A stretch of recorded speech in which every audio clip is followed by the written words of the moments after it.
یہ تقلید پر دلیل بھی ہے جی. فَاسْأَلُوا أَهْلَ الذِّكْرِ إِن كُنتُمْ لَا تَعْلَمُونَ، جس بات کو تم نہیں جانتے وہ اہل علم سے پوچھ لیا کرو.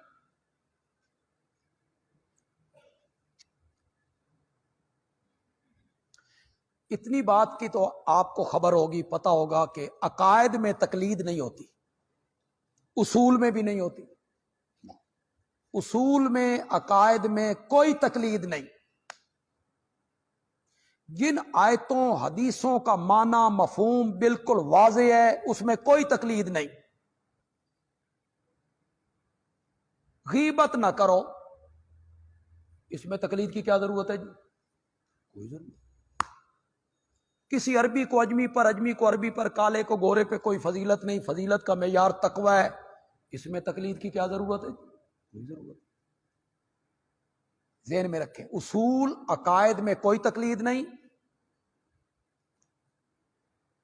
اور قرآن حدیث کے جو واضح احکام ہیں ان میں کوئی تقلید نہیں.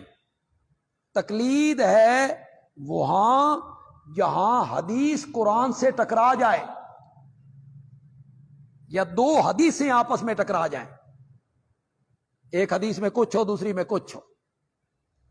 صحابی کہتا ہے میں گاؤں سے باہر نکلا، میں نے دیکھا کہ نبی پاک کھڑے ہو کے پیشاب کر رہے. حضرت عائشہ کہتی ہیں جو بندہ یہ کہے کہ آپ کھڑے ہو کے پیشاب کرتے تھے وہ جھوٹ بولتا ہے. ٹکرا گئی حدیث. اب صحابی غلط تو نہیں کہہ رہا، اس نے دیکھا ہے تو وہ کہہ رہا ہے. حضرت عائشہ کہتی ہیں جو کہے وہ غلط کہتا ہے. یہ تو کسی عالم کے سامنے رکھنا ہے نا کہ بھئی اس کا کیا مفہوم ہے. یہاں جو عالم حل کر دے اور اس کی بات کو بندہ مان لے، اس کو کیا کہیں گے؟ تقلید. امام صاحب نے اس کو حل کر دیا کہ جو حضرت عائشہ بات کر رہی ہیں وہ صحیح کر رہی ہیں. آپ کی عادت یہ نہیں تھی. یہ صحابی بھی غلط نہیں کہہ رہا، آپ کے گھٹنے میں تکلیف تھی، آپ بیٹھ نہیں سکتے. چلیے حل ہو گیا. آپ کسی غیر مقلد کے سامنے رکھو، وہ آئیں بائیں شائیں. تیسری چیز تو ماننی کو نہیں. اہل حدیث کے دو اصول، اطیعوا اللہ واطیعوا الرسول. تیسری شاید ہے کوئی نہیں، تو تیسری چیز کوئی نہیں تو اس کو حل کرو نا. صحابی کہتا ہے کھڑے ہو کے پیشاب کر رہے تھے، عائشہ کہتی ہیں جو کھڑے ہو کے کہے وہ جھوٹ بولتا ہے. حل کرو نا اسے. ان معاملات میں تقلید کی کیا ہوتی ہے؟ ضرورت ہوتی. وَإِذَا قَالَ الْإِمَامُ فَأَنصِتُوا، امام پڑھے تم چپ کرو. دوسری حدیث میں آ گیا فاتحہ کے بغیر نماز نہیں ہوتی.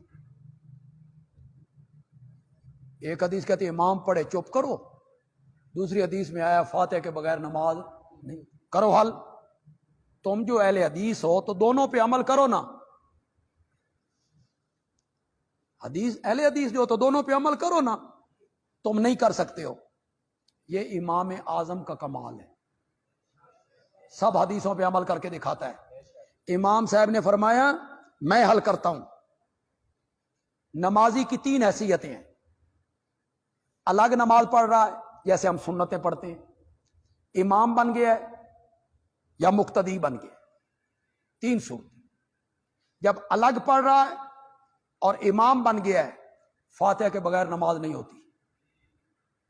اور جب کسی کا مقتدی بن گیا ہے، اذا قرأ الامام، چلو جی امام صاحب نے تو حل کر دی. ہم نے امام صاحب کے حل کو مان لیا. اس کا نام کیا ہے؟ اس میں شرک والی کون سی بات ہے؟ کفر والی کون سی بات ہے؟ وجدنا علیہ آبانا کو اس پہ فٹ کرنا، یہ قرآن کی تعریف کرتے ہو؟ یہ تو قرآن کی تعریف ہے اس طرح کی بات کو فٹ کرنا. تو تقلید کس میں ہے؟ جو احکام واضح نہ ہوں، مومل ہوں، ٹکرا رہے ہوں، تو کوئی بندہ اس کو حل کرے، ہم اس کو مان لیں. بس تم میں اور ہم میں فرق اتنا ہے، تم 15ویں صدی کے مولوی سے پوچھ لیتے ہو اور ہم اس بندے سے پوچھ لیتے ہیں جس نے صحابہ کی زیارت کر رکھی. بس اتنا سا فرق تمہارے اور ہمارے درمیان. اتنا پوچھتے تم بھی ہو، اس عالم سے پوچھتے تم بھی ہو، پوچھتے ہم بھی ہیں. بس فرق تمہاری قسمت بے تواڈے اے امام نے، اور ہماری خوش قسمتی کہ ہمارے امام امام اعظم ہے رحمت اللہ علیہ. وانزلنا الیک الذکر، ترغیب الی القرآن جی،